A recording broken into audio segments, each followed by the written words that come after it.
Well, I mean, here we are in Claes, Canada, and I don't know if I've ever seen so many young people in this kind of Yiddish, Jewish cultural situation. So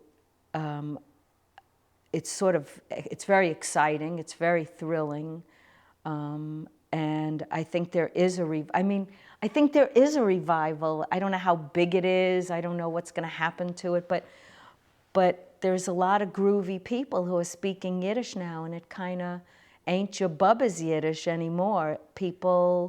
There's a lot of new work, new songs in Yiddish, and they're good, and they're written by contemporaries of mine and younger people than me, and most of the people here are now younger than me. And well, it's like Yiddish is it's like a fever, really.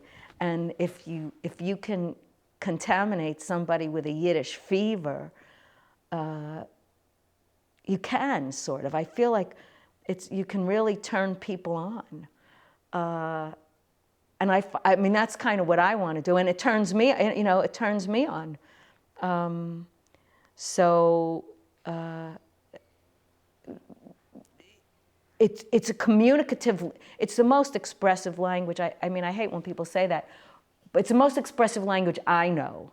Let's put it that way. Maybe there are a plethora of others that are also, but the notion of its diminutive qualities and its poeticness and its onomatopoeic qualities, and I mean, Michael Wex is the guy to talk to more about that, but I feel like I own the language, and I think there's something about people want it. I don't know, they want it. They want to be able to speak it.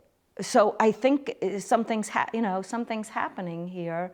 I think the music has really turned people on, and it's really inclusive. It's really inclusive. So if you can start to learn how to express yourself, who doesn't want to do that? And Yiddish is so expressive that,